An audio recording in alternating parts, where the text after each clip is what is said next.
네, 안녕하세요. 정신과 의사 이광민입니다. 오늘도 한 주 동안 있었던 여러 사건들의 뒷이야기, 그리고 우리의 분노와 호기심을 자아냈던 사건들에 대한 이야기들을 좀 나눠보려고 이렇게 자리를 마련했습니다. 송행수 변호사님이시고요. 박미애 청경님 오셨습니다. 안녕하세요. 네, 반갑습니다. 반갑습니다. 초영님은 지난번에 저랑 같이 그러니까요. 전주에 이어 전주에 이어 두 번째 이 하겠습니다. 한 주의 이슈 사건을 네, 같이 그렇죠. 다루고 있으시고요. 변호사님께서는 예, 저는- 그래도 제가 소개를 좀 부탁을 한번 드렸으면 하는데요. 검찰에 있다가 대전에서 법무법인 로트러스트라는 법인에서 지금 변호사를 열심히 하고 있습니다. 그래서 사건, 큰 사건, 작은 사건, 빨간 사건, 파란 사건 가리지 않고 빨간 사건, 파란 사건, 빨간 약 같은 느낌인데 아니면 열심히 하고 있습니다. 정치색은 없습니다, 우리는. 그래서 오늘은 이게 한 주의 이슈 사건에 대한 부분들에 있어가지고 지금 뭐 검사 출신의 경찰 출신의 모든 사람들이 다 섞여 있고 정신과 의사마저 있으니 네. 뭐 이 모든 게 다 완벽하게 분석이 될 것 같은 느낌입니다. 그러게요. 기대하고 네, 거기다가 그렇습니다. 오늘 제가 사건들을 봤더니 한 주의 사건이 이렇게 다양하고 지저분하고 사람들의 분노를 자아내면서도 뭔가 약간 안타까운 사연마저 있어서 참 대한민국이 사건 지옥인 것 같다는 생각이 드는 것 같습니다. 자, 첫 번째 사건입니다. 이거 정말 뉴스 보신 분들이라면 화들짝 놀랐던 그 사건. 속옷 없이 힙색만 알몸으로 산책로 달린 남성 충격. 예. 이게 20일 그 경기 안산단원 경찰서고 관내에 있는 단원구 화정천 산책로에 한 남성이 옷을 다 벗고 막 뛰었다. 그래서 112 그 신고가 돼서 경찰관이 출동을 했는데 그 당시에 광경을 목격했던 목격자 분들의 진술이 처음에 속옷이라도 입은 줄 알았는데 자세히 보니 그마저도 없었다. 남성이 뛰는 동안 주요 부위가 상당히 노출됐다. 아주 간략하게 표현되어 있는데도 그 표현 자체에 뭐라 그러나요? 너무 많은 수식어가 그렇죠. 뭔가 의성어 의태어가 다 머리 안에 떠오르는 게 짜증이 납니다. 이게 막 그려지는 것 같아요. 그 장면이. 그리고 굉장히 좀 실제로 지금 불편하고. 목격자분 한 분께서 이거를 핸드폰으로 찍으신 것 같아요. 네. 그래서 이제 방송에 나왔던 거고 지금 아마도 이 사람을 찾고 있는 것 같습니다. 경찰에서는 주변 아직 못 CCTV 등을 조사한 뒤에 이제 공연음란 혐의로 적용할 것을 알려졌다. 이렇게 신발은 신고 뛰었겠죠? 그래도 보니까 신발은 있네요. 양말도 양말 신고 쉬는 것 같은데. 뭔가 뛰는 것 같아요. 힙색이 참 무슨 의미가 있는지. 그러니까 거의 궁금합니다. 저도 그리고 빨리 잡혔으면 좋겠어요. 근데 이제 앞에 모습이 안 보였는데 정말 이 사람이 안 잡히려고 노력을 했으면은 마스크도 쓰고 뭐 여러 가지 작업을 했으면은 잡기는 어려웠을 거지만은 그 정도 치밀한 사람이 이렇게 힙색 걸치고 뛸지는 일단은 뭐 목격자분들께서 마스크 이야기를 안 한 걸 보면 마스크는 없이 뛰었을 것 같아요. 뛴 것 같고요. 이 사람 잡으면 머리카락부터 뽑아야 된다. 그 얘기 하셨잖아요. 제가 그렇게 말씀드렸죠. 우리 혹시라도 이제 약물에 대한 그렇죠. 약물 부분들을 중독되지 의심하신 않았을까. 거죠. 약물 반응이라고 저는 상상하기는 좀 어려울 것 같다는 생각은 듭니다. 만약에 약물에 의한 어떤 망상 체계가 급속하게 즉 환각 상태가 급속하게 발현돼 있는 상황에서는 보통 본인 스스로를 보호하는 방향으로 망상의 행동 자체가 튕겨나가는 경우가 많거든요. 그러면 아마 이렇게 대로를 활보한다기보다는 예를 들어서 막 수풀을 지금 이런 모습으로 다녔다면 이제 뭐 옷과 관련된 부분에 있어서의 어떤 망상 때문에 내가 이거를 다 증거를 다 없앤 다음에 어떻게 해서든지 숨어서 도망을 가야 돼. 약간 이런 식의 망상 형태일 가능성이 크기 때문에요. 망상에 의한 가능성은 좀 떨어질 것 같다는 느낌은 들고요. 지금 이분 같은 경우에는 좀 더 가능성 높은 건 일종의 바바리맨의 좀 더 강한 형태? 바바리맨들이 이렇게 나오는 경우는 보셨나요? 전 처음 봤어요. 사실은 주로 이제 그 필로폰 먹고서 이렇게 한 경우는 몇 번 봤는데요. 필로폰 먹고 이렇게 옷 알몸으로 벗고. 뜁니다. 그것도 남자들만 뛰는 게 아니라 여자들도 뜁니다. 바바리맨 말씀하셨는데 바바리맨은 보통 때는 안 보여주려고 하잖아요. 그럼요. 잘 가리고 있다가 가리고 있다가 결정적인 순간에 보여주잖아요. 딱 보여주거든요. 필로폰도 가능할 수는 있겠네요. 왜냐하면은 열이 나나요, 혹시? 네네네. 안절부절 못하거든요. 이 음. 몸에 있는 감각 자체가 다 예민해져 버리기 때문에 옷 같은 거 자체에 대한 감각도 전부 다 불편하게 느낍니다. 그 갑갑하게 느껴요. 그럼 다 벗어버리는 거죠. 그리고는 이제 일정 부분 피해 망상이 동반됐다 아니면은 극도의 초조가 올라오면 어떻게 해서든지 그 좁은 공간에 벗어나려고 합니다. 그럼 밖으로 나가서 달려버리거든요. 네. 이 사람이 뭐 어쨌든 차를 타고 왔든 뭐를 왔든 아니면 그 동네이든 간에 예, 나오면서 옷을 벗었을 수도 있고 뭐 아니면 힙색 안에 진짜 만약에 필로폰이나 어떤 약물이 있다라고 하면 그거를 들고 뛰지 않았을까? 뭐 일단은 이런 한번 상상도 해보고. 잡히면은 이렇게 왜 그랬는지 한번 물어봐 주시고요. 아 제가요? 아 예.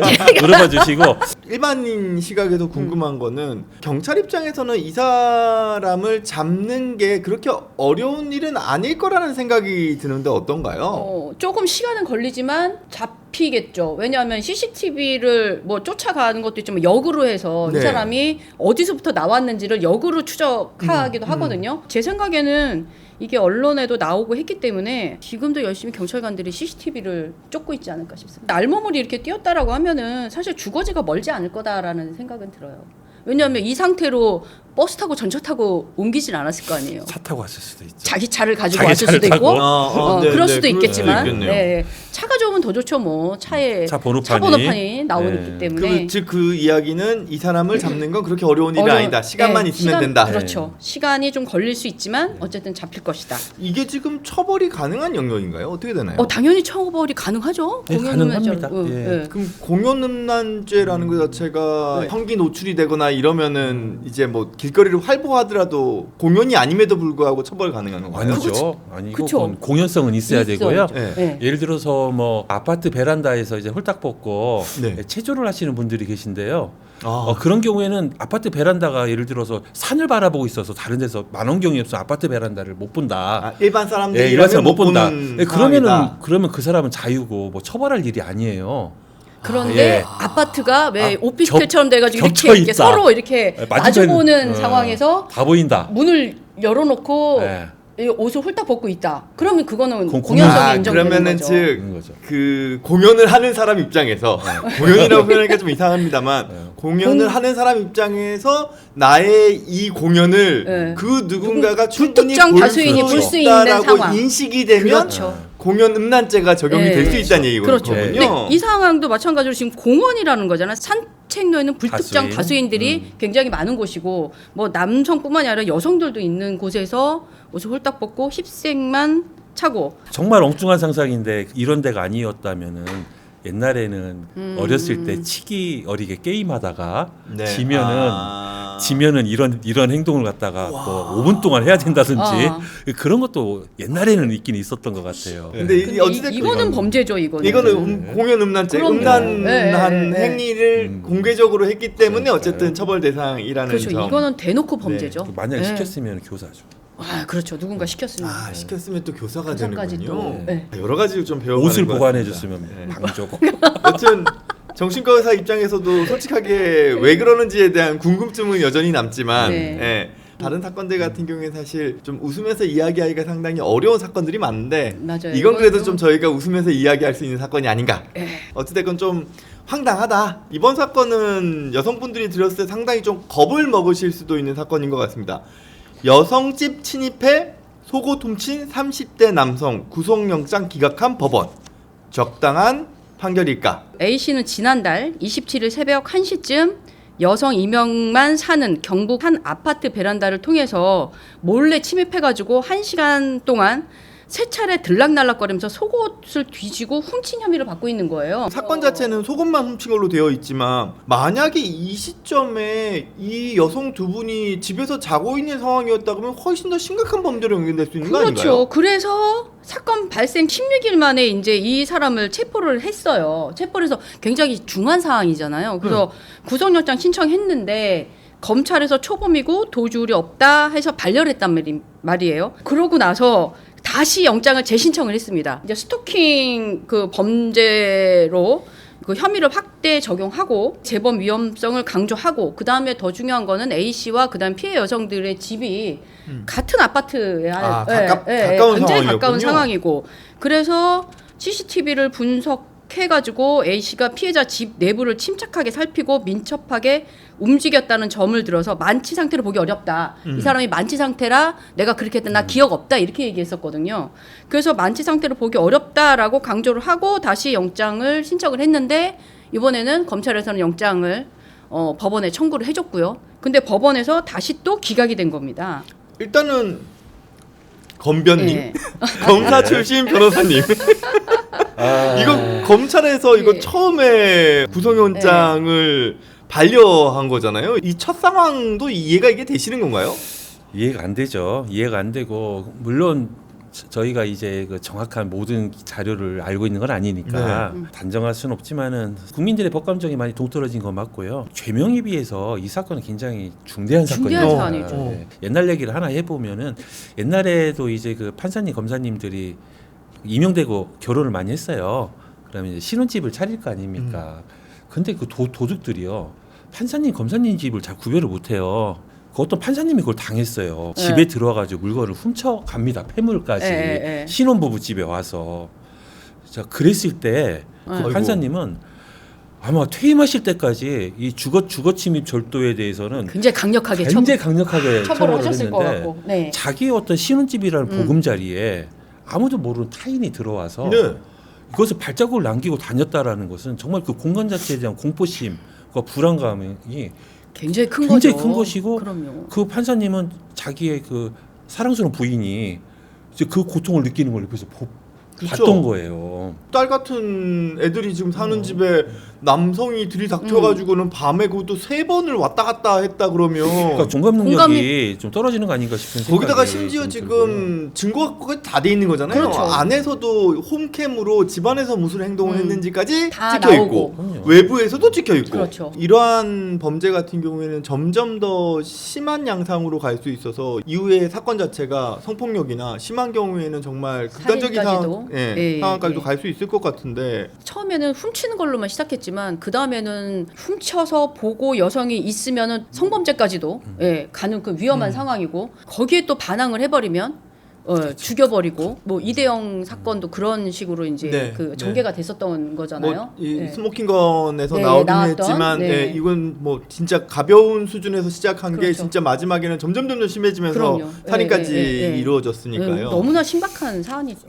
실제로 저는 정신과 진료실에서 이런 케이스들 많이 봅니다. 여성분들이 엄청난 불안감을 가지고 정신과를 방문하시는데 자기 집에 속옷이 자꾸 없어진다는 거예요. 근데 누가 들어온 흔적이 아예 없어요. CCTV도 안 나와요. 실제로 저한테 오신 한 분은 자기가 그 빨래를 해놓고 걸어놓은 자기 속옷이랑 옷에서 이상한 냄새가 나서 좀 알아봤더니 이게 소변이라는 거예요. 근데 아무런 CCTV가 없어요. 즉 무슨 말씀을 드리고 싶은 거냐면은 성도착 범죄는 지능이 높으신 경우들이 꽤 있어요. 네, 사회적으로도 꽤 명망이 있으신 분들이 있습니다. 실제로 가끔 그런 사건들 네, 나오잖아요. 그렇죠. 네. 유명한 사건들도 유명한 있죠. 사건들 있죠. 그러니까 그런 사람들이 이런 어떤 성도착 범죄를 저지를 때는 완전 범죄를 저지를 가능성이 상당히 높기 때문에 이 부분에 대해서는 좀 적극적인 뭐랄까요, 이 선제적인 대처가 그 어떤 영역보다 성도착은 좀 필요하지 않나? 이런 생각을 합니다. 지금 이게 베란다를 통해서 몰래 들어갔는데 어느 정도 높이를 기어 올라갔다는 얘기가 되잖아요.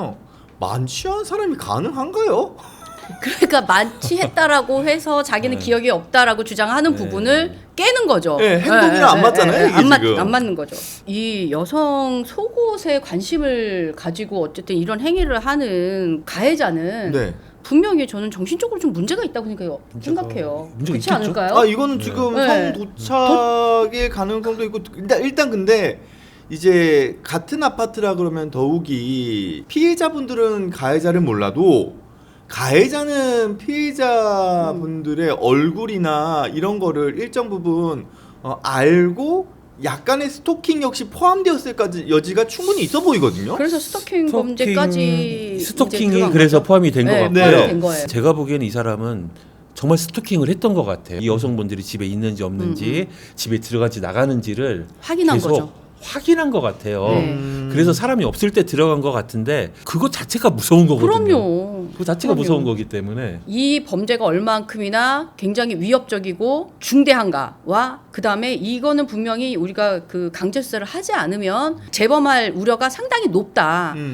그쪽을 더 집중적으로 보고 네, 네. 판단을 해야 그런 될 것도 거라고 좀- 생각을 하는데 초범이기 때문에 만약에 합의가 이루어지게 되면 네. 집행유예를 받을 가능성이 있고. 아 있겠죠. 징역의 집행유예. 그러니까 예. 적어도 예. 벌금형으로 끝날 일은 벌금은 아니고. 불금형 건 아니고. 끝나진 않을 것 네. 같아요. 법원 결정은 많은 사람들이 이해를 좀 못하는 예, 부분도 예, 있지만 예. 경찰에서의 이후 대처는 저는 네. 되게 적절했다고 보거든요. 스마트워치 지급하고 그리고 별도의 숙소 마련해주고 이제 숙소를 마련해줬다고 전전하니까 그러더라고요. 예, 친구들 네. 집으로 전전하니까. 그래서 그런 부분들은 어찌됐건 피해자들이 2차 피해를 받지 않을 수 있도록 네. 경찰에서 사전에 좀 대처를 적극적으로 좀 하셨다라고 예. 볼 수 있지 않나 생각이 좀 그렇죠. 듭니다. 그럼에도 불구하고 피해자들 너무 불안하죠. 피해에 대한 불안 때문에 피해자분들이 이 안동 지역을 떠나기로 마음 네, 먹으셨다고 네, 그러더라고요. 네, 그래서 아, 그런 부분도 저를- 좀 안타깝고 그렇습니다. 저도 남자지만은 여성이 아님에도 불구하고 만약에 제가 살고 있는 집에 그렇게 타인이 들어왔다고 그러면은 뭐 그 지역을 떠나는 건 모르겠지만 진짜 이사는 가게 될 것 같아요. 네. 검찰에도 범죄 피해자 보호센터가 있거든요. 근데 이런 경우에도 적극적으로 어느 정도 약간 트라우마 치료라든지 그런 걸 아마도 좀- 다 좀, 연계됐을 네. 거라고 네, 저는 생각해요. 저도 그렇게 예, 생각합니다. 다음 사건은 이거 얘기 들으시는 분들은 피가 거꾸로 솟는 사건이었습니다. 버스서 80대 폭행하는 20대 남성 말렸다가 벌금 100만 원. 와 이거 저 라디오에서 듣고 야 이거 뭐냐 이거 정말 법감정도 법감정이지만 80대 할아버지를 버스에서 폭행하는 20대도 참 문제가 많다는 생각이 들었거든요. 작년 여름에 있었던 일인데요. 버스에서 그 80대 어르신을 그 덩치도 큰 20대 젊은이가 그 폭행을 했는데 사커킥이라고 들어보셨죠? 아 완전 그냥 예. 날려버린 거잖아요. 그렇죠. 발로 예, 차가지고. 그 부산에서 돌려차기 사건이 예, 예, 예. 있는 것처럼 어떻게 보면 이제 생명에도 직접적인 영향을 미칠 정도의 그 행위를 했다라는 거잖아요. 옆에 있던 이 사연자가 그분을 말리다가 이제 시비가 이렇게 붙은 것 같아요. 이제 그러다 보니까 그 킥을 맞으신 그 어르신들도 쓰러지셔가지고 이렇게 그러지 잡았을 말고 것이고 하지 말라고. 잡았을 그러지 것이고. 말라고 예, 할아버지도 예, 이제 예. 그 20대 잡고. 남성의 바지를 잡아 붙잡으신 끌고. 거죠. 그래가지고 일대 뭐 다른 옆에 사람들이 버스였으니까 사람들이 있으니까 사람들이 신고를 했고 이제 순찰차가 왔겠죠. 쭉 보니까 이제 할아버지는 뭐 이렇게 잡고 있고 여기는 이제 실랑이를 하고 있고. 아 근데 그때 당시에 이미 할아버지 얼굴이 완전 퉁퉁 네. 부어서 피가 예, 계속 예, 나고 그래서 있었다고 일단은 그러더라고요. 이 양반을 불러서 조사를 하니까 다 조사를 해보니까 이제 때린 건 맞다 그랬더니 이 양반이 나도 맞았어 하면서 쌍방으로 이제 몰고 갔는데 거기에서 정말 그 우리의 어떤 그 법감정 같으면은 이런 부분들에 대해서는 오히려 좀 용감한 시민상을 그렇죠. 예, 줘야 되는데 쌍방으로 입건이 돼가지고 할아버지까지 입건됐다고 그러죠. 그러니까 할아버지까지 그러니까 이게 쌍방이라고 봤다는 거야. 공동폭행을 제가 이게 촉법을 너무 해서. 말도 안 네. 되는 그래가지고 또 공동폭행이죠. 혼자도 아니고 공동폭행 가중처벌. 네. 가중처벌까지 돼가지고 벌금 100만 원인데 쌍방 폭행이라는 거는 가해자 피해자가 같이 싸운 걸 이야기하고, 그러니까 의협심 크셨던 남성분이랑 80대 할아버지가 편 먹고 공동으로 싸웠다. 편 먹고 20대를 때렸다. 때렸다는 예, 식으로 해서 예, 예. 공동 폭행이 가중된 건가요? 그렇죠. 예, 예, 이게 그렇습니다. 폭초법은 예. 가중된 거. 그냥 폭행, 단순 폭행이 아니다. 아니, 게다가 상대는 상해죄라고 됐기 때문에 단순한 폭행도 아닌 것 같은데요. 예, 거기서 진단서까지 끊어냈나 봅니다. 이분이. 이분이 아닌가요 또? 이거는 네. 노물 쓰기에도 이거 사람이 아닌데요?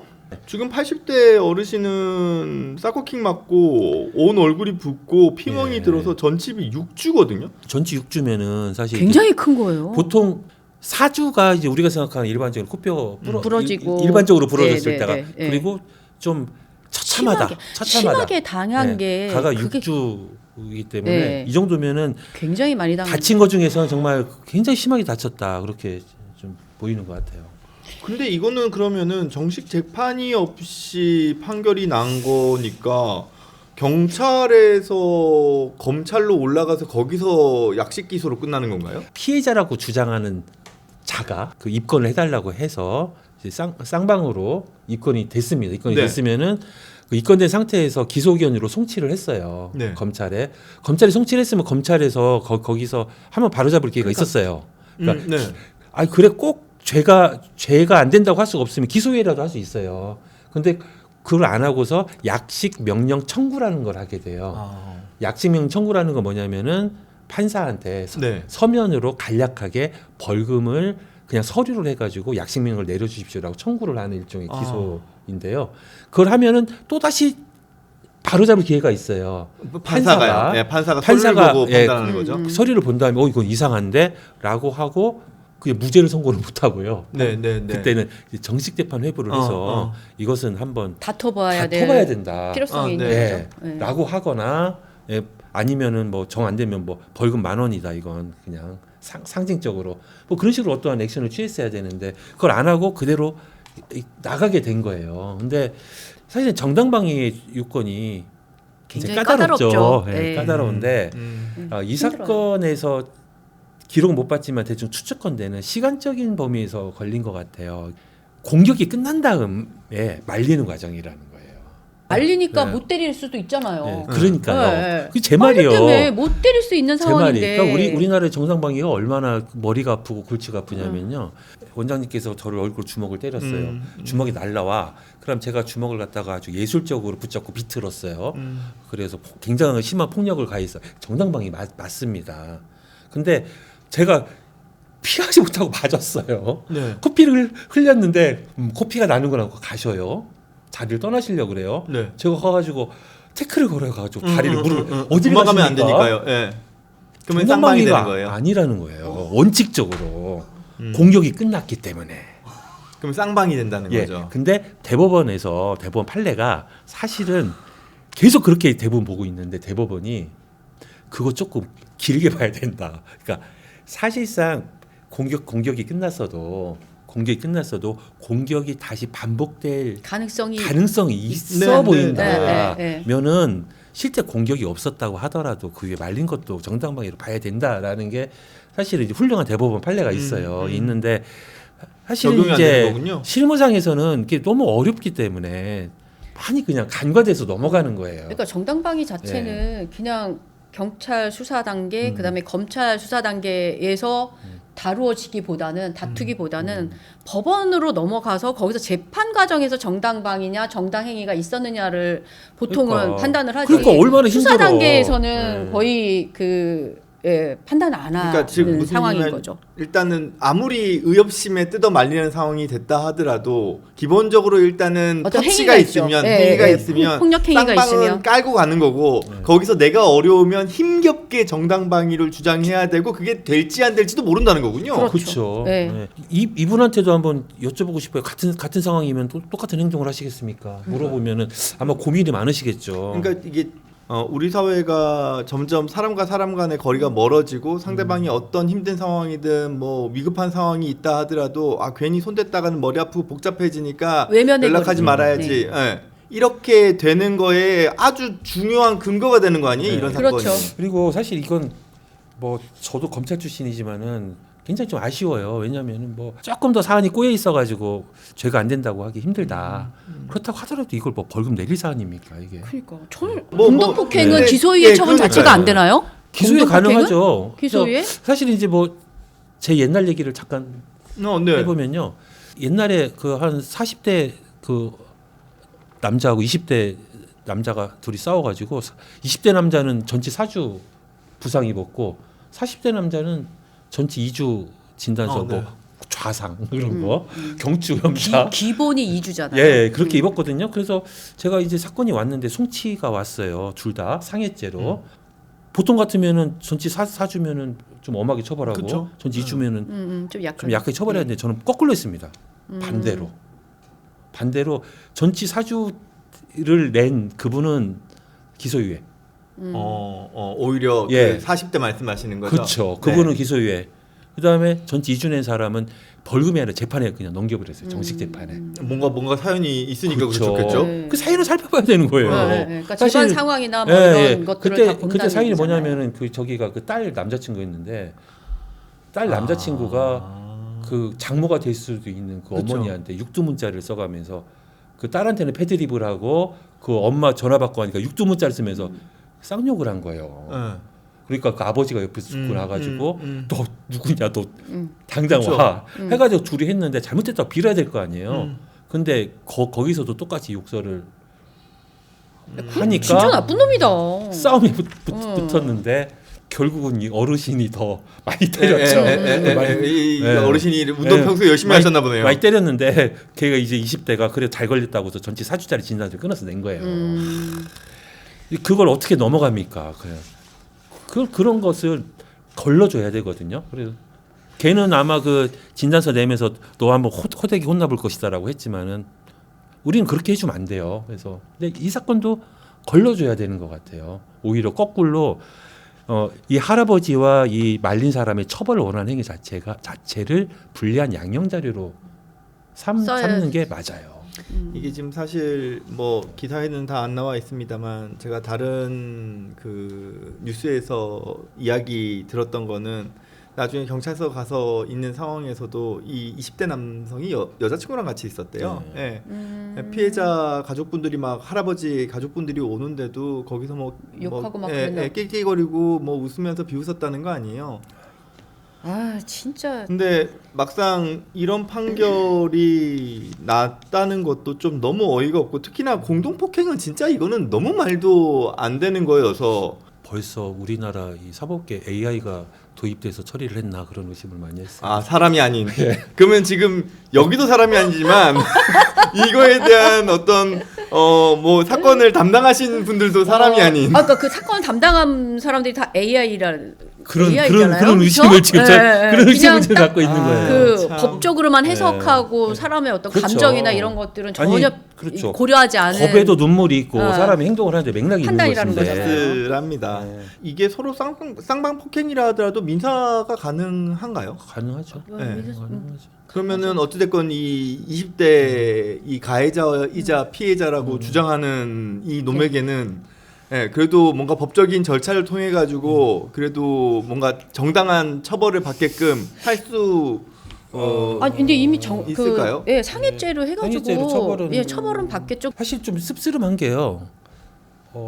이렇게 사고를 치시는 분들이 대부분 경제적으로 자력이 없는 경우가 많습니다.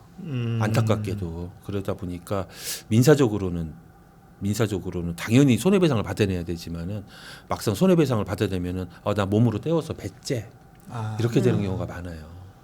그래서 그렇기 때문에 그런 것까지 감안해서 사실은 좀 더 엄하게 형사적으로 약간 압박을 가할 필요가 있고 좀 엄하게 처벌을 해야 될 필요가 근데 있어요. 이 기사에서는 그 가해자, 네. 예, 그 사람이 어떻게 지금 그게 그 안 처벌이 나와 있어요? 됐는지가 지금 나오질 않아서 초범이라고 하더라도 합의가 안 되면 실형이다. 실형. 저도요. 만약에 폭력 전과가 많다면은 합의가 돼도 단기 실형이다. 아 요즘은 경찰에서도 수사를 할 때 그럼요. 네. 재판까지를 염두에 염두에 두고 두고. 수사를 맞아요. 해야 되고요. 뭐 어쨌든 지금 이 사건은 주변에 있는 분들이 그래서 네. 휴대폰으로 촬영을 하신 것 같아요. 그래서 자료도 좀 있기 때문에 이후에 꼭 정당한 처벌이 내려졌으면 좋겠다는 생각을 합니다. 근데 제가 그 현장에 있었으면은 저도 전과자가 돼 있을 것 같은데요. 저도 그럴 것 같아요. 저 신발 벗어가지고 두들겨 팼을 것 같은데. 저는 참으면 안 돼. 침이라도 그러면 또 뱉어주고 어떻게 싶네요. 그것도 모욕죄입니다. 만취 선배 꾀어내 성폭행 위장 15억 뜯어낸 공무원 항소심도 징역 6년입니다. 그 공직 생활을 하고 있는 선배 후배가 있는데 그 선배가 조금 돈이 좀 있는 표도 좀 난 것 같고 술도 좋아하고 또 여자도 이렇게 좋아했나 봐요. 술을 엄청 좋아하는데 또 술을 못 이기고 기억을 못 하시는 것 같아요. 보통 뭐 영화 타짜 같은 데 나오잖아요. 네. 우리 한번 그 작업을 한번 하자. 뭔가 좀 머리도 잘 들어가는 후배. 야, 나 혼자 머리 못 하니까 후배 너 와가지고 좀 판 좀 짜봐. 예, 알겠습니다 형님 해가지고 판을 짠 다음에 야 그러려면 우리 배우도 필요하잖아. 그래가지고 여성도 데리고 와서 그래가지고 이제 옛날에 하던 대로 술을 온팡 먹인 거죠. 그분은 옛날처럼 술을 마셨고 아무 일도 없었습니다. 네. 아무 일도 없었고 그분은 집에 갔어요. 그분 집에 갔는데 그 이제 며칠 뒤에 그날 큰 일이 났습니다. 신고한다고 합니다. 그 누구 누구 뭔 일이 이루어졌는데 정말 기억 못 하십니까? 정말 기억 못 하면 그래가지고 결국은 이제 돈을 9억 가량을 9억 8 예. 자, 근데 이게요. 예. 오래된 일입니다. 2012년에서 13년에 벌어진 일이니까 지금부터 십몇 년 전에 벌어진 그렇네요. 지금 말씀하신 대로 9억 800여만 원. 800여만 800여만 원을 원. 뜯겼습니다. 근데 이분이 똑같은 사람한테 5년 뒤에 또 당해요. 같은 방식으로. 근데 이번에는 정도가 더 심해져서 미성년자를 공무원이 미성년자를 성폭행했다고 그러면 그것은 그냥 아웃이죠. 이 사건의 피해자분은 그냥 본인이 저지른 사고를 그렇죠. 이 후배가 이 막아줬다. 돈으로 잘 무마해줬다라고 생각을 하셨던 것 같아요. 그러니까 이제 한 5년이 지난 시점에서 또 당했을 때 근데 그때는 이 피해자분이 돈이 좀 많이 떨어지셨던 모양입니다. 돈을 6억 6천만 원이니까 더 적게 줬던 거죠? 그렇죠. 예, 돈이 좀 떨어졌거나 아니면은 뭐 돈을 계속 받아내려고 하다가 꼬리가 잡혔거나 여기 등장하는 그 작업을 하신 그 후배분들이 2012년 13년도에 그 10억 원 가량 그 뜯어내고서 만약에 이 뒤에 거 안 했으면은 평생 아무것도 모르고 네, 그냥 뭐 사고 쳤지만 살고. 자 어떻게 일단 무마하고 넘어갔다라고 생각하고는 그리고 그 후배는 자기 갔을 수도 인생의 있겠네요. 은인이라고 생각하고 살지 않았을까요? 자기 어려운 걸 갖다가 아, 다 그 수완 좋은 후배가 그걸 막아줬다고 생각을 하겠죠. 결국은 이제 그 진짜 큰 돈이죠. 자, 큰 돈을 뜯어낸 그 사람 징역 맞네요. 6년. 형량이 지금 예, 징역 6년을 받았습니다. 일단 2명이었잖아요. 그러니까 네. 주동자, 그러니까 그 공무원 후배가 6년을 받은 거죠. 받았고. 예, 그렇죠. 그리고- 공범은 징역 2년. 아, 2년. 네. 그다음에 거기 그 꽃뱀으로 출연하신 분들은 사실은 그분들이 여기에 알고 가담했는지 아니면 가상인물인지도 사실은 이거 가지고 그쵸. 좀 확인이 네. 안 되기 때문에 근데 제가 볼 예. 때는 성폭행을 당했다 이런 표현이 있잖아요. 제가 증거를 아마- 만들기 위해서 있었을 거예요. 제 저 생각에도 모텔까지 갔었을 제 것 생각에도 같아요. 그럴 지금 것 보니까. 맞아요. 예, 예. 이 정도 금액 갖고 어떤 분들은 이렇게 얘기를 해요. 보통 아야 이거 다 합치면 이거 17억인데 17억 받고 징역 6년 가면 뭐 그거 가야 되는 거 아니야? 뭐 그렇게 얘기하시는 분들도 있고. 그렇네요. 근데 예. 이 돈은 그러면은 그냥 이 놈들이 다 가져가는 건가요? 이분들이 썼으면은 할 수 없는 거고요. 아, 네. 예, 다만 민사적으로 손해배상 청구권은 존재하지만 남아있군요. 예, 구속이 되고 이 사람들이 형량을 조금 받기 위해서 애타게 합의하려고 그랬는데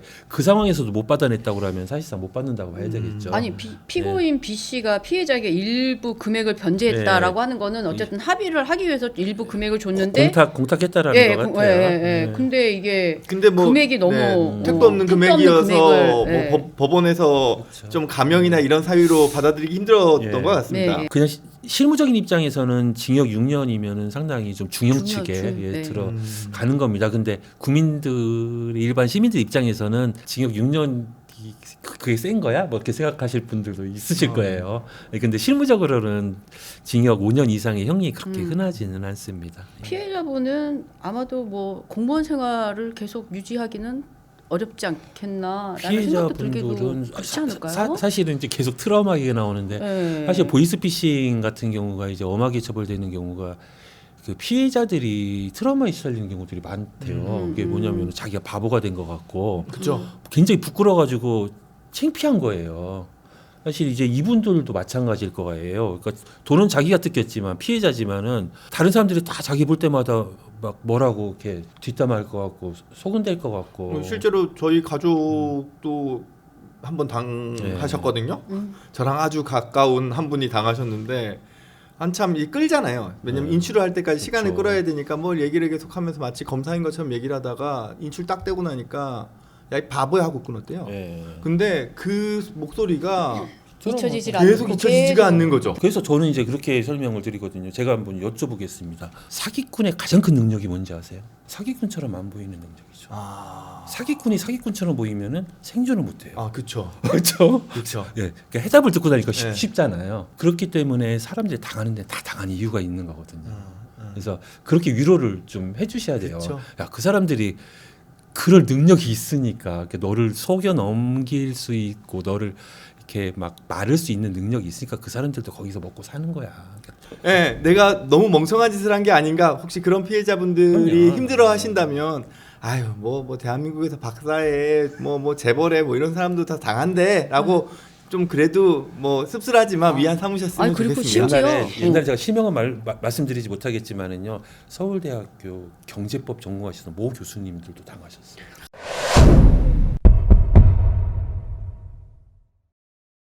네 마지막.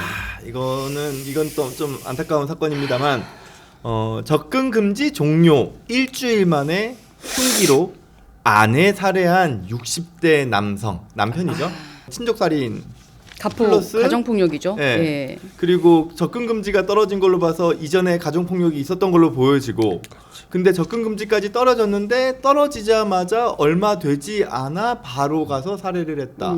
적분 금지 기간이 종료 7일 후에 범행을 저질렀다. 지난해 12월 가정폭력 사건으로 법원으로부터 이달 12일까지 그 BC 주변 100m 이내 접근 금지, 그다음에 연락 제한 등의 임시 조치 명령을 받은 상태였죠. 사실 접근 금지 기간 동안에 여기는 A 씨가 B 씨를 찾아간 적은 없었던 것으로 파악됐다. 이렇게 여기 기사가 나와 있거든요. 근데 위반을 했다 그러면 연장됐겠죠. 그렇죠. 위반했다 그러면 또 다시 또 입건이 돼서 사건이 진행됐을 것인데 한 번도 그런 적이 없었어. 작년 12월부터 지금까지.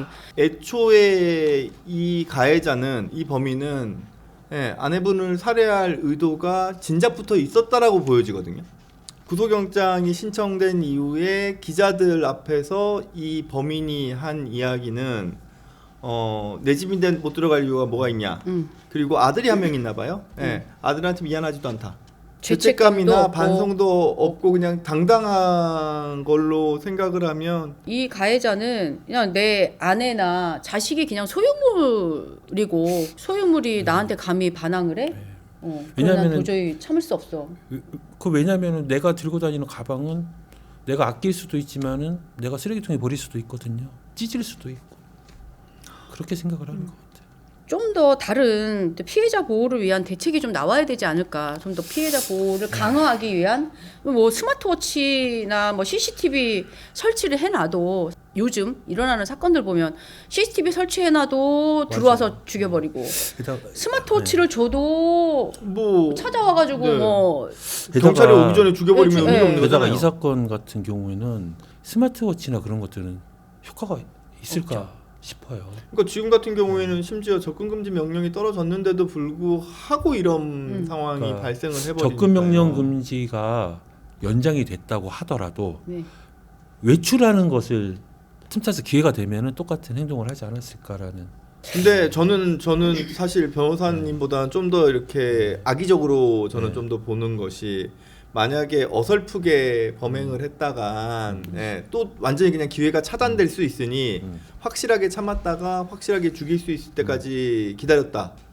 저는 오히려 그쪽에다가 뭐 의심을 좀 가지게 되는 것 같습니다. 이러한 사람들의 위험성을 좀 미리 어떻게 좀 예측할 수 있느냐 예측할 수 있는 모델이 할 때 없을까요? 참 이런 게 어렵습니다. 왜냐하면은 젊은 나이라 그러면 좀 가능할 수도 있어요. 네. 근데 지금 이게 60대는 60대 남성이고 60대 만약에 후반 정도가 됐고 다소의 인지기능 영역에도 좀 문제가 있고 그러면서 이 자제력이란 충동성에 대한 부분들이 문제가 같이 있다 그러면 제가 볼 때는 이미 그 전에 이 사람은 계속 그렇게 이렇게 가정 폭력을 행사하면서 살았던 사람이에요. 이 사람은 오히려 이전에도 문제가 많았으니 많았었던 사람이죠. 접근 금지도 떨어진 거고 그렇죠. 피해자 보호 명령까지도 가지 않았을까라는 생각이 들어요. 그러니까 그 혹시 접근 금지 중에 뭐 보호 관찰처럼 이 지금 가해자를 사전에 그 누군가가 계속 주기적으로 면담을 하면서 정서적인 상태가 어떤지에 대한 거를 판단하는 제도 같은 게 있나요? 그거는 없죠. 없어요. 임시 조치 관찰처럼? 내용에 보면은 수강 명령이나 수강 그 다음에 명령, 상담, 치료 상담하는 게 있어요. 네. 근데 그것도 아마 처음에 판사님이 판단해볼 때 그건 저희가 신청할 수 있는 게 아니라서 판사님이 그걸 보고 체크를 해주셔야 돼요. 너 가서 저기 수강명령 받아. 가서 상담해. 근데 몇 그건 시간 어디까지나 상담해. 목적이 이 사람의 위험성을 판단하기 위한 게 아니라 약간 치료 개념인 치료 거죠? 개념이고 상담 개념인 거예요. 맞아요. 치료감호소에 가면 그러니까 성폭 피해 가해자들은 보통 치료감호소를 보내는 케이스들이 되게 많아서 거기서 그런 검사를 아마 할 거고 거기 필요하다면 거기서 아마 약물 치료도 하는 걸로 알고 있거든요. 근데 제가 그거는 이미 말씀드렸잖아요. 범행을 저지른 다음이에요. 거잖아요. 다음이에요. 그러니까 거기가 구속된 사람들이에요. 네, 그 구속된 사람들은. 사람. 불구속 상태에서는 못 보내요. 네. 우리가 가지고 있는 어떤 처벌에 대한 두려움을 상식적으로 가지지 않는 범죄 유형에 있어서는 이 2차적인 사건을 예방하기 위한 별도의 조치가 좀 필요할 것 같다는 생각이 사실 자꾸 이런 드네요. 경우는 범행을 막을 수 있는 유일한 방법은 물리적으로 분리시켜 놓는 네, 것밖에 맞습니다. 없는 것 같더라고요. 네, 이 사건은 진짜 그랬을 수밖에 없을 것 같습니다. 가정폭력 처벌법에도 그 우리 전자발찌 그게 좀 들어갔으면 좋겠다. 그 스토킹 범죄에서는 전자발찌가 있잖아요. 잠정 조치에. 네. 근데 그게 효과가 사실은 되게 좋아요. 그렇죠. 네, 효과가 좋아. 물리적인 물리적으로 어떠한 이제 떨어뜨려 놓는 효과가 거예요. 있어요. 왜냐면 전자발찌가 그쵸. 1km 이내에 그게 가해자가 들어오면은 바로 경찰이 캐치할 수 막 있는 거죠. 울려버려요. 가정폭력 심하게 하신 분들이 자기 아버지가 아마 자기 어머니한테 심하게 하는 걸 많이 보고 자라지 않았을까. 거의 그래서 한 90%는 그런 가정폭력은 대물림하는 경우들이 좀 많아요. 그래서 애들이 나는 절대 저렇게 안 살 거야 라고 하는데 어느 순간에 자기가 닮아가고 있어요. 그래서 더 네. 의지를 가지고 내가 그런 행동을 안 맞아요. 하겠다라고 네. 다짐을 하는 것들이 정신과에서 정말 필요하다고 이야기를 많이 하거든요. 맞아요. 네. 왜냐면 내가 이미 적응된 상태이기 때문에 나쁘다는 걸 알면서도 우리는 자꾸 편한 쪽으로 예측 가능한 쪽으로 흘러가는 경향이 있어요. 그래서 의지를 가지고 이제 가정 폭력이라든지 뭐 혹은 우리가 그냥 습관적으로 하는 나쁜 행동도 있잖아요. 보고 따라하는 그런 것들은 의지적으로 더 막으려고 하는 게 필요하다는 생각들을 합니다. 사건을 해서 검사 출신 변호사와 경찰 출신과 그리고 정신과 의사가 이렇게 한 주에 사건을 가져다 놓고 이야기하는 거는 그 어떤 방송에도 없지 않나. 너무 조합이 좋은데요. 네, 이런 생각을 하면서 또 그러다 보니까 우리 사회가 이 어떤 범죄를 예방하기 위해서 필요한 상황들에 대한 걸 더 심도 깊게 논의를 하게 되는 것 같습니다. 네. 그래서 한 주의 사건 이슈에 대한 부분들에서 저희가 다룰 사건이 없을 날들을 기대하면서 오늘 시간 마무리하도록 하겠습니다. 감사합니다. 수고하셨습니다. 감사합니다. 안녕하세요. 정신과 의사 이광민입니다. 오늘도 지난번에 스토리텔링에 이어 권근원 강력계장님을 모시고 형사님께서 직접 담당하셨던 사건에 대한 이야기들을 좀 나눠보려고 합니다. 안녕하세요. 네, 형님. 안녕하십니까. 네. 형사님 오늘 소개해 주실 사건은 어떤 사건인가요?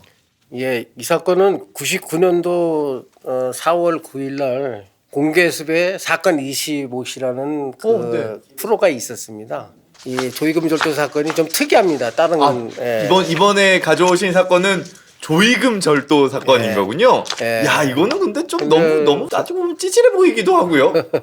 보통 조의금 절도 사건이 그 당시에도 많이 터지고 장례식장 그다음에 그 예식장 네. 지금도 있을 것 같은데요? 예, 지금도 있죠. 근데 사건이 좀 특이한 게 뭐냐면은 그 당시에는 인터넷 매체가 그렇게 발전되지 않았기 때문에 사회 저명 인사, 부유층, 정세계나 뭐 돈 많으신 분들 그런 장례식장만 분들이 골라서 근데 그분들이 이제 부고를 그때는 일간지에 맞습니다. 그 부고를 올렸어요. 그러면은 거기 나오잖아요. 네. 그 상주가 누구고 상주가 무슨 회사 대표고 또 뭐 발인 날짜에 장지까지 다 나오니까요. 다 나오죠. 그러면 이 친구들이 그거를 범행 대상으로 잡는 거예요. 그러니까 조의금이 많이 들어올 것 같은 사람을 타겟을 딱 잡는 거군요. 타겟으로 잡아서 장례식장을 가요. 네. 대부분 장례식장들이 그때는 뭐 종합병원, 대학병원, 그쵸? 지금도, 그 개인이 운영하는 장례식장들이 이제는 많지 않습니까? 근데 그 당시에는 대학병원, 종합병원만 있었어요. 범인이 윤 씨라는 성을 가졌는데 범인이 3명인데 장례식장을 찾아가서 거기서 이제 상복도 똑같이 검정색으로 입고 그럼 마치 옆에 있는 다른 빈소의 상주인 것처럼 그렇게 입고 거기서 같이 지켜보고 있어요. 장례식장 보면 조의금 함이 있잖아요. 그쵸. 문상객들이 다 와가지고 거기다 조의금을 집어넣으면은 발인을 하기 위해서 이제 나가는 날짜가 정해지잖아요. 그러니까 장례식장 안에서 훔친 건 아니군요. 하관식을 하기 위해서 그 매장을 하려면 대부분 이제 장지로 이동을 하니까요. 옮기잖아요. 조의금 하면서 조의금을 수거해서 유족들이 어느 차에 실는지 어디다 실는지를 다 보고 있는 거예요. 장지로 가서 매장을 하기 위해서 하관식을 하잖아요. 그럼 유족이나 관계인들이 다 따라서 가면서 거기까지 올라가지 않습니까? 전부 다들. 올라가죠. 그러면 이제 대부분 이제 그 조위금들은 유족 대표나 그쵸. 측근 가족들 차에 대부분 실어놔요. 마지막까지 이제 장례를 치르고 빈소 정리하고 이제 그러죠. 장지로 옮겨가니까요. 그래야 되니까는요. 하간시가로 올라가면 그때 유리창 깨고 난짝 그거만 들고 가는 거예요. 금액이 만만치 않겠는데요? 만만치 않죠. 밝혀진 것만 해도 8건인데 3억 한 5천인가 그 이야. 정도 하셨어요. 99년도에요. 네. 그러면은 지금 따지면은 가치가 한 30억은 되지 않을까요? 이야, 그렇네요. 그때 당시에 이제 압구정 현대아파트가 한 2억 원 정도 했다고 맞습니다. 하니까 예. 거의 뭐 현대아파트 가격보다 비싸다는 얘기니까 뭐 네. 30억, 40억이 넘었겠네요. 네. 이번 사건도 역시 어떤 일이 있었냐면은 이 시기에 공개수배 사건 25시에 몽타주 2장만 딱 떠서 나온 거예요. 하기사 몽타주가 있을 수도 있었겠네요. 정말 네, 그 빈소에서 계속 이렇게 저거 왔다 갔다 거리던 알기로는 사람이 있었을 마산 거니까요. 의료원 건의 몽타주예요.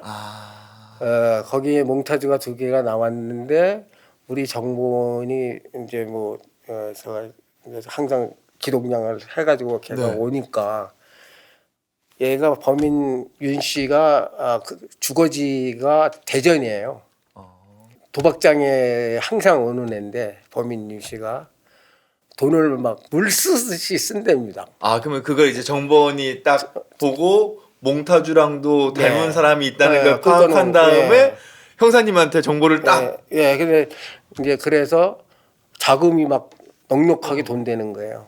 근데 저놈이 그럴 놈이 아닌데 그러면서 뭔가 이상한 낌새를 딱 캐치하신 그때 저희가 이 사건 해결하면서 압수를 했지만 그 당시에 머큐리라는 미제 GM 차를 얘가 끌고 다녔어요.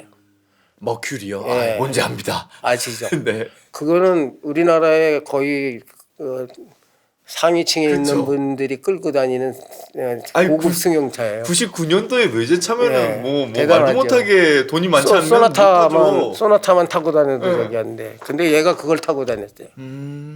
공개수배에 딱 떴는데 형님 얘가 걔하고 거의 비슷해요.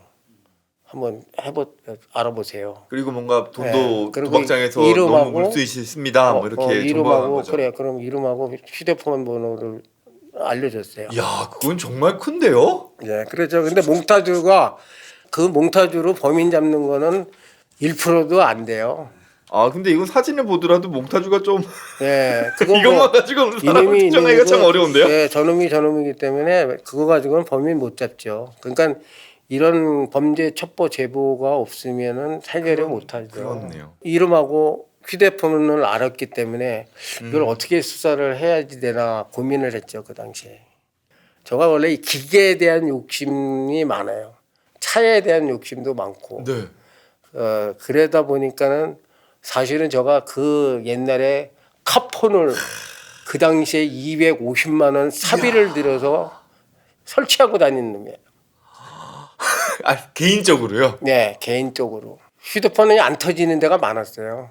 카폰. 네, 카폰이 제일 처음에 나왔고 네. 그다음에 말뚝 휴대폰이 네, 맞습니다. 맞습니다. 그래서 그거 다 쓴 사람이에요.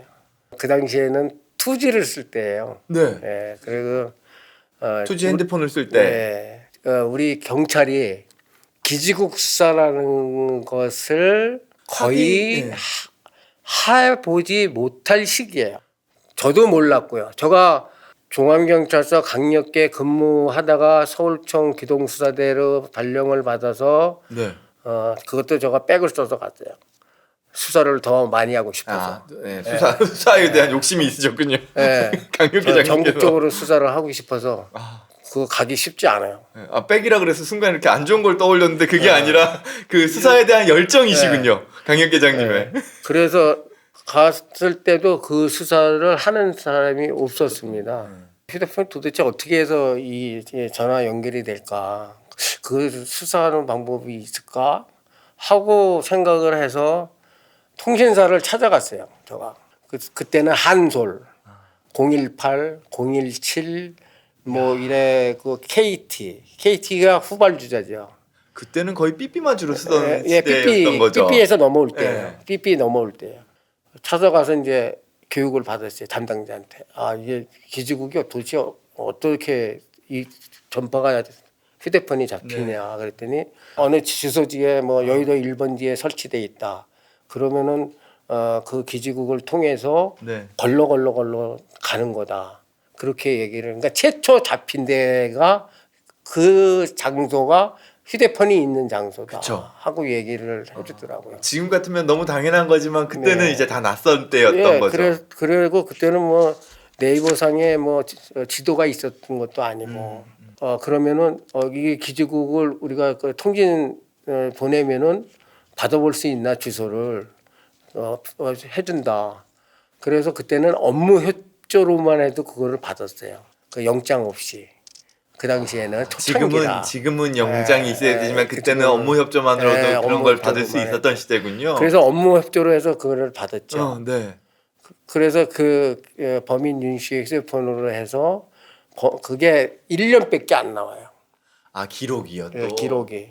그러면 1년 동안 있었던 그 조의금 그 훔친 사건에 대한 거를 전국으로 조사를 하신 다음에 매칭을 시키려고 아니요, 하셨나요? 그렇게 매칭하는 게 아니에요. 일단 기지국을 뽑으면은 그 전국적으로 걔가 돌아다니면서 통한 기지국 주소가 쭉 나오지 않습니까? 그러면 그 기지국 관할하는 경찰서가 나오지 않습니까? 네. 광진구 가면 광진구에 광진경찰서가 있잖아요. 그 당시에 걔가 갔을 때 거기에 조의금 절도 사건이 터진 게 있나, 발생 사건이 있나를 먼저 발표해요. 그래서 발생 사건을 먼저 찾아야죠.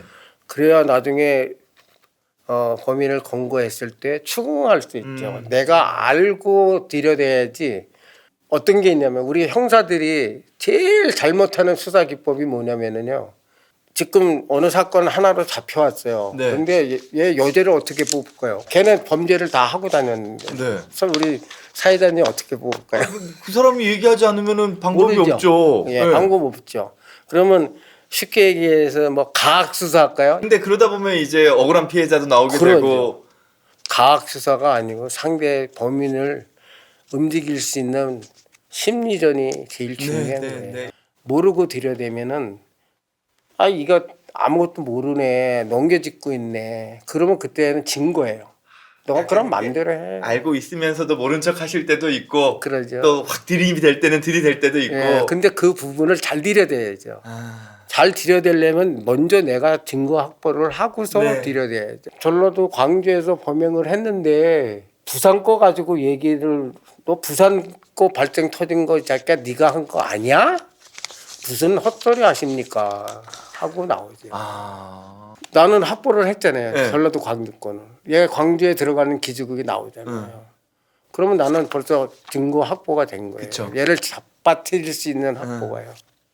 그래서 이만한 책상에 놓고 지도를 다, 지역 지도를 다 사가지고 와서 걔 돌아다니는 지역 거를 사가지고 와가지고 이따만하게 펴놓고 기지국 거리 이렇게 반경 그려가면서 그래가지고 그거를 하니까 옛날에 그 반장님 팀장님이 야 너 뭐 하냐, 이게 도대체 뭐 하는 거야 그러더라고요. 그래서 아 이게 이런 수사를 하는 거예요. 그랬더니 야 그러냐, 그런 것도 있냐 하고 얘기를 하더라고요. 그래서 그렇게 수사를 해서 여제 걔가 돌아다니는 기지국의 발생 사건을 찾아냈어요. 먼저 찾아내고 아 이제 검거를 해야 되겠다. 이제 직원들을 데리고서 걔 주거지를 이제 갔어요. 가서 잠복 수사를 거의 한 일주일을 넘게 잠복을 했어요. 일주일 넘게 잠복을 했는데 연립주택에 살았어요. 걔가. 그리고 막다른 골목의 끝에 집이었어요. 그래서 참 잠복 쓰기도 너무 힘들었어요. 근데 그때 차가 저희가 2대가 내려갔어요. 하나는 우리 직원을 그 문 앞에다 잠복을 시켜놓고 은신처가 또 한 군데가 있어서 저는 그 근방에 은신처 쪽으로 가서 거기 또 잠복을 2팀으로 나눠서 했는데 한 일주일 잠복하니 뭐 거의 다 지쳤죠. 근데 용의 차량이 이제 들어왔어요. 저녁 어둑어둑할 시점에 들어오니까는 그 머큐리인 거죠, 아까 전에 얘기했던. 우리 직원이 가서 왠지 알고 딱 검문을 한 거죠. 검문을 했는데 보니까는 형이에요. 아, 형제예요 또? 형. 근데 걔가 공범이에요. 빈소에서 여러 명이 같이 있었을 테니까요. 네, 공범인데 공범이 있었겠네요. 그래서 딱 잡으니까는 왜 저게 주민등록증 이제 보여지는데 우리가 잡으려고 하는 윤모시기가 아니었습니다. 네. 그래서 아니라고 옆에 직원이 저한테 연락이 와서 야 이젠 다 까졌구나. 이젠 꽝이다. 왜냐면 이제 우리가 노출이 돼 버렸으니까 잠복 수사하는 게. 네. 내가 부랴부랴 갔죠. 가서 그 형을 만나가지고 아유 죄송합니다. 저희가 잘못 착각을 하고 저기 했는데 아니네요. 연기를 하신 거예요? 네, 그래서 아유 너무 죄송합니다. 그리고 야 빨리 철수해. 그러면서 철수를 했어요 일단은. 그러면서 야 저쪽 은신처 쪽으로 가야 되겠다. 여기 없으니까 없는 거 일단 확인이 됐으니까. 그래서 은신처 쪽으로 갔어요. 은신처를 알고 계셨던 네, 건가요? 네. 근데 수사를 해서 기지국 수사로 해서 밝혀낸 거예요. 아, 네, 네, 네. 핸드폰이 있으니까요. 네. 그래서 거기서 잠복을 하고 있으니까는 거의 새벽 무렵집에 한 놈이 딱 나오더라고요. 근데 걔가 장골이 좋아요. 아주 키도 크고 한 1m 85에 아주 몸이 좋은데 쟤 맞다 딱 해가지고 거기서 잡았습니다. 형이 전혀 의심을 안 했었다는 얘기네요. 아니죠. 벌써 공범이니까 네. 형이 벌써 날렸죠. 네. 그러는데 은신처로 발각이 됐을 거라고 생각을 걔가 못한 거죠. 휴대폰 그 기지국과 네. 관련된 부분에 대한 걸 생각을 못 할 테니까요. 범죄권들이 거기에 대해서 형사들도 잘 모를 때니까 지네는 더 모르죠. 기지국 수사에 대해서. 그러니까 형이 그렇게 막 자기가 이렇게 수사 대상에 한번 지금 들어가 있는 것 같다는 얘기를 알려도 뭐 전혀 뭐 거리낌 없이 행동을 했던 거군요. 네, 그러죠. 그 당시에는 이제 형한테만 안 가면 되니까요. 네, 마산 의료원 조의금절도 사건으로 긴급 체포한다. 그래가지고 차에 태웠어요. 네. 그때 대전 톨게이트를 들어서서 서울로 와야 되는데 대전 톨게이트 앞에가 도로가 넓어요. 그리고 차 세울 수 있는 공간이 있어요. 네. 들어가는 입구에. 그래서 거기다 차를 세우고 거기서 내가 차 안에서 직원들은 빠져라 그래서 뒷차에 타고 있으라고 얘기를 하고 제가 이제 얘기를 했어요. 야, 너 지금 이 체포영장 발부 받았고 네 그 마산 의료원 그 앞에서 그놈이 그 당시에는 CCTV가 거의 설치되지 않았을 때예요. 근데 화질도 좋지를 않아서 밤에 잡힌 건데 거의 어둑어둑한 사람이 양복만 입었다는 것뿐이지 거기다 또 이렇게 가리고 가니까 식별이 전혀 안 되는 모습만 지나가는 게 잡힌 게 있었어요. 네. 마산 의료원에서 범죄 했던 CCTV 잡힌 것도 있어. 그러고 일단은 던진 거군요. 증거가 있는 것. 거기서 그냥 넘겨친 게 하나 있어요. 걔 형도 내가 휴대폰을 깠었거든요. 네. 형이 같이 움직이더라고요. 네, 공범이니까요. 네. 형이 운전만 했거든요. 자식아, 네 형도 지금 네 형 안 잡아오는 거야. 나중에 잡으려고. 네 형도 같이 범행했잖아, 임마. 다 알아. 사실대로 얘기해. 그리고 거기서 범인의 눈을 안 놓쳐야 됩니다. 눈동자를 보면 잘 아시겠지만 흔들림과 벌써 달라요. 거짓을 얘기하는지 진실을 얘기하는지. 그래서 딱 보니까는 얘가 흔들림이 딱 있다는 걸 느끼겠더라고요. 말을 그럼 먹힌 거죠. 예, 버벅대고. 그래서 그때 다른 건을 얘기해요. 완주도 들어갔잖아, 자식아. 장지 거기 피해 차량은 다 알죠. 네. 거기서 피해 차량 자식아 깨가지고 가져나왔잖아, 매덕. 막 모르는 것 같아. 다 알아. 너 부인해도 가는 거는 가는 거야. 내가 지금 얘기하는 대로 걔한테 얘기하는 거예요. 지금 저한테 저를 범인인 것처럼 생각하시고 얘기를 하시는 거군요. 앞전에 얘기했듯이 뭐 평상시에는 시골 할아버지 같지만 그렇네요, 정말. 범죄꾼하고 대할 때는 전혀 다릅니다. 그렇게 눈빛도 다르세요. 피의자는 절대로 등받이 의자를 안 준다. 그다음에 앞에 턱받이하고 기댈 수 있게 안 한다. 난 조서 받으면서 똑바로 앉으세요. 바로 앉으세요 하고 얘기를 해요. 미리 형사가 넘겨짓고 확실한 건을 아닌 거 가지고 얘기를 하면은 그때부터는 입 닫아버려요. 얘기 안 해. 네가 아무리 해봐라. 네, 네. 증거 없으면 뭐. 예. 내가 너 도와줄 수 있어. 야, 너 형제지간을 다 집어넣을 수는 없잖아. 형은 도와줄게. 일단 잡아뜨리는 게 우선이니까. 자백받는 게. 자백이 상당히 중요합니다. 사체 없는 사건에도 범인 자백으로 그쵸. 구속을 시켰으니까 저는요. 그래서 자백을 하더라고요. 형님은 좀 봐주십시오. 알았다 그러면 됐다 가자. 그러고 이제 걔만 데리고 서울로 왔어요. 그러면 형님은 봐주셨나요? 형 데려왔죠. 조소 받아서 조소 받고 불구속했죠. 도와주기만 한 거니까. 예. 제일 중요한 게 또 더군다나 증거 현찰이 없잖아요. 다 쓰고. 그쵸. 그 당시에는 다 현찰이에요. 걔네들도 수표 쓰면 죽는다는 걸 알기 때문에 그 당시에는 수표를 안 써요. 그리고 똑똑한 놈들은 다 찢어버려요. 견물생심인데 욕심 안 부리겠어요. 돈이 없으니까 써야지 하고 쓴다고요. 그러면 이제 그래서 아예 잡혀버리니까. 진짜 똑똑한 애들은 그래서 찢어버려요. 그래서 걔는 현찰만 가지고 억대를 털었으니까요. 그쵸. 또 그걸 또 뭐 도박에서 썼더니 뭐 그 안에서 그래서 돈이 제가 돌고 돌았겠네요. 그때 형은 불구속이 됐고 이렇게 한 명 더 있어가지고 네. 3명을 잡아서 넣었는데 여죄를 엄청 많이 해결을 해요.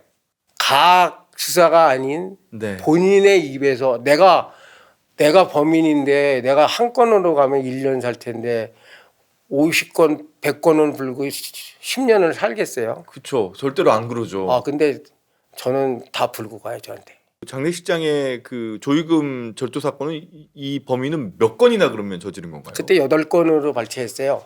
그래서 한 3억이 좀 넘었던 것 같아요. 지금의 화폐 가치로는 엄청나죠. 그렇게 그거는 여죄를 다 밝혀내실 수 있는 건 기본적으로 내가 열정을 가지고 수사한 데이터가 있고 이 그러죠. 데이터를 기반으로 치열하게 심리전을 하시는 거군요. 정신과 의사를 하셨어도 정말 잘하셨을 것 같습니다. 사람의 마음을 읽어내고 거기서 이렇게 개입해야 되는 포인트를 그 누구보다. 근데 전 여자한테는 몰라요. 그 여자를 모른다는 게 여자의 범죄꾼은 자신이 없대요. 34년 강력경찰을 하면서 제일 자신이 없던 게 여성 범죄자예요. 여자의 마음을 읽을 수가 없어요. 지금도 우리 아내자의 마음을 잘 몰라요. 그 부분은 계장님하고 저랑 또 닮은 부분이 있습니다. 그때 제가 이 사건은 별거는 아니지만은 몽타주만 나와 있는 거액의 사건을 또한 기지국이라는 거 수사를 정립이 되지 않은 상태에서 수사의 어떤 새로운 기법과 새로운 기법을 활용했던 사건이기 때문에 그래서 이 사건을 제가 얘기를 하는 겁니다. 어떻게 보면은 사람 마음을 찢어놓는 범죄도 없는 것 같기는 합니다. 그 조의금 가방 안에는 단순히 돈만 있지 않고 뭐 유품이나 이런 것도 같이 있을 수 있는 거잖아요. 실제로도요. 근데 그런 것까지 다 잊어버리게 되면 유족분들 입장에서는 뭐 마음이 찢어지실 것 같고요. 거액인데. 돈도 돈이고요, 사실은요. 이런 조의금 절도 사건을 그래도 예방할 수 있는 그래도 스스로 이렇게 할 수 있는 예방책 같은 게 있을까요? 조의금 절도 같은 경우는 일단은 그 조의금 함에서 장기를 가기 위해서 확보가 되면은 그 부분은 따로 저기에서 바로 그날 당일날 하간식 할 때까지 가져가지 마시고 은행에다가 뭐 제3자를 시켜서 바로 입금을 하신다거나 하든지 아니면 집으로 주거지로 이동을 하든지 해야 그래도 그나마 범행 대상에서 어느 정도 보호를 받을 수 있죠. 저는 이제 퇴직을 했지만은 퇴직한 지 한 7년이 지났는데 나 같은 형사가 지금 있기를 바래요. 그분이 모르는 게 있다면은 내가 가지고 있는 지식을 가르쳐주고도 싶어요. 종합경찰서 형사 처음 시작할 때 그때만 해도 영화 같은 경우 막 그냥 아무데나 버리고 그랬어요. 그 시절에는 90년도 후반에는 애 낳아가지고 막 버리고 예전 금방 난 애도. 근데 이제 신고가 들어와서 갔더니 쓰레기통에 갓 태어난 탯줄도 안 끄는 애가 있더라고요. 그래서 그걸 잘 이렇게 그냥 수건으로 싸서 꼭두 새벽에 저가 그 당시만 해도 야산이 많았죠. 월곡동이라는 데가 있는데 그 야산에 새벽에 삽 가지고 올라가 가지고 제가 거기다 묻어주고 이렇게 패시까지 사망한 상태로 예, 발견되신 거군요. 사망한 그러니까 이제 예. 그렇게 묻어주고 막걸리도 뿌려주고 그랬습니다. 사실 제가 이렇게 범죄를 저지른 사람한테는 자백하기 전까지는 야수같이 물어뜯지만은 끝나고 나면은 시골 할아버지처럼 얘기해요. 지금처럼 네. 말씀하시는 그렇게 얘기하기 때문에 다 저는 그 친구들이 나한테 원한을 품고 간 친구들이 한 명도 없어요. 다 갈 때 형님 저 잘 있다 올게요. 그리고 나갔습니다. 그래서 그 친구들이 죄는 졌지만은 사람을 죽이고 그런 친구들 말고는 그냥 이렇게 지금도 제가 친구라고 표현을 해요. 형사님이 약간 인간적인 풍모가 느껴지는 것 같습니다. 그래서 이제 정보원을 그렇게 관리를 하다 보니까 나가는 돈이 뭐 정보 활동비라는 게 나와요. 매달 얼마씩 한 15만 원에서 20만 원 사이 같아요. 많아봐야 30만 원인데 그때 당시 그 당시에 그때 당시에 지금도 그래요. 아 지금도요? 네. 어떤 한 사람의 생계를 유지할 수 있게 범죄를 하지 않게 예방하고 교화시킬 수 있나요? 못하죠. 그러니까요. 그러면 그 정보원이 저한테 미쳤다고 그 몰빵하고 정보를 주겠습니까? 그리고 안 그 되죠. 정보를 형사님한테 넘긴다는 게 또 이 정보원한테 넘긴다기보다는 인간적으로 서로 통해야죠. 네. 그러기 그리고 위해서는 정보원 입장에서도 그 정보를 드린다는 것 자체가 본인도 좀 위험할 수 있는 거잖아요. 또 그러죠. 그렇기 때문에 내 사람으로 만들기가 쉬운 일이 아니에요. 일단은 범죄를 하면 안 되니까. 네. 그러기 위해서는 그 친구를 정보를 주는 친구를 그래도 생계 유지를 할 수 있게끔 해줘야 되잖아요. 아 그러면 다른 보상 없이 순수한 신뢰 관계로 예. 그래서 제가 정보를 취직도 시켜줬어요.